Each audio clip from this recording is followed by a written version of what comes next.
The next featured location of Marvel Snap is Lamentis-1, and I've got to tell you guys, this location is absolutely insane. You draw 3 cards and you destroy both decks. Absolutely wild. And I've got 6 decks for you, 1 in pool 1, 1 in pool 2, and a bunch in pool 3, one of which I've been absolutely destroying guys with. It is an insane list I am so proud of, and you're going to have an absolute blast with it. And guys, Lamentis-1 is a very interesting location. It punishes extremely greedy deck building because, I mean, the location on reveals happen on because it's early on turn 1. If this destroys your deck on turn 1 and you have a greedy list, well, you're just punished, man. So it's very important you understand that the deck building considerations are pretty unique for this particular location. If you're new to Marvel Snap, basically Lamentis-1 is going to occur 40% of the time for the next 48 hours. I've got 6 decks for you. Let's start with deck number 1. All right, for deck number 1, we're starting with the pool 1 Lamentis Odin, and basically this is the list that I think makes a lot of sense because there's 2 kind of approaches to the way you can play Lamentis. You can play a very zoo-centric style to ensure that you have a lot of inexpensive cards that you can then fill the board with and have a dominating presence, because if you play really greedy, it's very likely that you get absolutely dismantled. However, the reason why I like this better than some of the zoo lists I'm seeing out there is because, first of all, you counter the zoo list with someone like Spooder Woman, but most importantly, you get this additional reach. First of all, Chavez is great because it actually thins your deck by 1. You're pulling from 11, and it basically ensures that you actually pull Odin more or less in the event that you have Lamentis come into play. The vast majority of these cards actually have really big impact. You have Wolfsbane, you have Ironheart, you have Jessica Jones, of course, and Spider-Woman. Everyone benefits from Odin. Jessica Jones not so much, but anyways. The key thing here is that you're able to trade effectively with Elektra, you're able to zoo effectively with Ant-Man, and most importantly, you're able to dilute their deck with the Korg. So in the event that Lamentis comes out and they draw this rock, they are like, oh my god, what do I do now? Korg is low-key OP during this event. But I do think that Odin helps to extend the value of some of your cards, namely Wolfsbane, Ironheart, and others, and you also have the location correction of Scarlet Witch. While in pool 1 you don't have that many tools to specifically deal with this particular location, which is a little wild, I do think that this list, particularly with Odin, gives you enough value with people like Jessica Jones and enough turn 6 combo capability with Ironheart and Wolfsbane that Odin allows you to get extended reach when you need it the most to make the most of the cards you have in your hand. Pool 2, we're going to the dinosaurs. That's right, guys. I actually think this is an amazing list for this location because even if your hand gets completely dismantled, the Dino-Not deck here is going to give you a win condition. First of all, you have the America Chavez, which again, you don't expect to actually draw. You cut to 11 cards. It helps to make sure that when Lamentis drops, you get the cards you need, right? You're thinning your list. But most importantly, you have multiple win conditions here. First, you have the Sunspot Infinite combination, which is absolutely phenomenal. So if you only have those 2 cards, like you literally win the game. You can win the game with just those 2 cards, right? Those 2 cards are enough to help you win the game. And let's say you want a little bit more. Well, now that you're in pool 2, Scorpion low-key is an amazing card because once they have a huge hand, once they get the big draw, you just pump their hand with the Scorpion. It's insane value. Scorpion is absolutely incredible. Korg, as we discussed prior, amazing because you dilute their deck with a rock. Agent 13 is great because when you get Agent 13, guess what? You're adding a random card to your hand. Suddenly, you're getting more options from Agent 13. Moon Girl's great because you actually extend your hand. So if you get a little draw screw and you don't have the cards you need, well, you can make the most of your hand by playing Moon Girl. And then you have White Queen. Use the opponent's hand against them. Devil Dinosaur is likely to be huge because look at all this generation you have. You have Sentinel who lets you continuously play cards. I mean, this list is absolutely incredible for Pool 2. It gives you what you need in order to make sure that you can survive Lamentis, but not just that, actually thrive when that location drops because you have so many answers where your opponent might be struggling to even keep playing cards.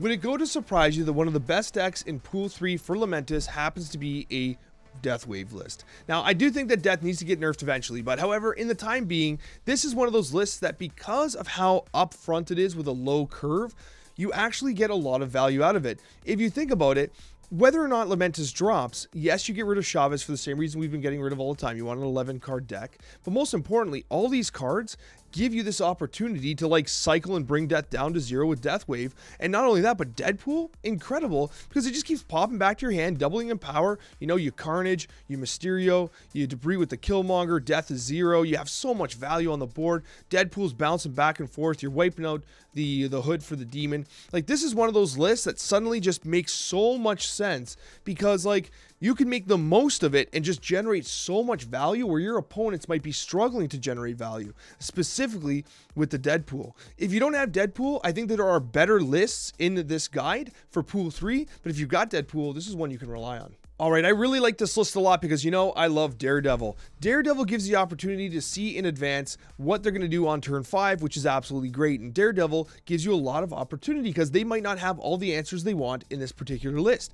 By the way, Korg still S tier in this location because diluting their deck on turn 1 and having them draw a rock is like crushing for them. Not only that, you have the Scorpion that you can do the -1 across the board when they draw their hand. Great. And you have Lizard as well. The reason why you have Lizard, Maximus, and others, Maximus, once you get into Pool 3, is low-key OP, because think about it. If you play Maximus, and first of all, he's a 3-cost card, so you know whether Lamentis is dropped or not, and if it has, well, they just don't draw cards. Like, you just get a 3/7 for free. There's no disadvantage. So Maximus is low-key absolutely shattered in this location.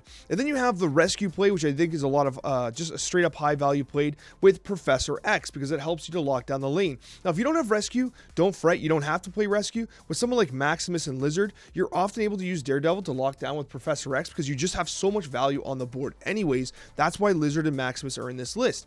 Moreover, you can utilize Arrow in conjunction with Daredevil to make sure you trade effectively. And again, you have the She-Hulk, which provides you with some added benefit in the event that, you know, things don't go quite as planned. It's a very nice insurance policy when your deck gets a little dismantled. And if you don't have She-Hulk, it's fine. You know, I leave it to your creativity to come up with a substitute. I would take Captain Marvel because its combos amazing with Rescue. Captain Marvel and Rescue are an amazing combination. But overall, I do think that Lamentis Daredevil is a fantastic list and one you can rely on. I felt honor bound to include a Lamentis Surfer list. Now, I do think this list is actually surprisingly pretty good. I think the next deck is by far the most broken, but Lamentis is still pretty solid, because basically what you can do here is you get the Domino for the consistent turn 2 play, which is kind of important in this Lamentis location, and then once everything gets destroyed, you draw a bunch of cards. You're likely to draw a whole bunch of 3s, and hopefully Sarah. Sarah's the one you want to hit. That's why we continue to include Chavez to thin the deck by 1, and realistically, Maximus is the absolute win condition here because it is just so much value on the board. It's basically a 3/10 with Silver Surfer. You got the Killmonger to counter a lot of the Zulus, which tend to be a little popular right now, that some people are talking about. You got Brood, you got Groot, who's absolutely amazing with Silver Surfer. You got so much value here. You got the lane correction with Storm. I actually think this deck works pretty damn good, all things considered. I think the bursted draw really kind of helps you here because realistically, you know, you do have cards, especially with Sarah, that you can kind of zoo into on turn 6. However, the major disadvantage here is without being able to play on turn 1, which I do like Korg still, but the unreliability of drawing Korg makes you not want to play him. But if you can fit Korg in, I still think he's S tier for this location. The problem is, if without playing on 1, you got to have Domino, and you know, it can feel like you fall behind if you don't get the right draws. Like, if you don't get Sarah, it kind of feels bad, right? Everything kind of feels bad. So this list is one of those lists that can be a little high risk in this location. I think you got to look at the next one, which I think is by far the best. All right, so I have been absolutely crushing guys with this list. This is the DinoZola Lamentis list, and basically, I mean, it is so good. I'm actually going to roll a clip right here where I basically completely clutched this guy on a bar with no name with Zola Devil Dinosaur for 8 cubes. It was absolutely glorious, and to be honest with you, this list has surprised me with how good it is for this location. Basically, you get so much regeneration. Like, there is no way that you're ever at a disadvantage. Lamentis drops and you're just smiling. Because why? You got Beast. You can pump this guy full of rocks with Korg. It's so clutch. And then you got the Sentinel. You got the Moon Girl. You got the Devil Dinosaur, which is always just massive. It's massive. Your opponents are struggling to play cards because their deck exploded, and you've got like a hand full of just everything you need. With Devil Dinosaur, you got a Taskmaster that you can copy it. If you got the Zola, you can basically double copy the Devil Dinosaur and just laugh in the guy's face. There is so many options here. Moon Girl's clutch can even be used in, like, you know, other decks as well, just to make sure you've got a hand. Moon Girl's absolutely clutch. This list is so good. I love it. I could sub Iceman out. Like, I thought about it. Iceman is still good. I think Korg is absolute S tier with the Rock. Scorpion, S tier because of their hand size. overall, I do think this list is absolutely amazing. This has been my go-to one for me when I've been playing, and I've been absolutely crushing guys. It's been like A cube, A cube, A cube, because guys are just like not respecting the DinoZola Devil Dinosaur combination with a deck list that really does not get punished all that much.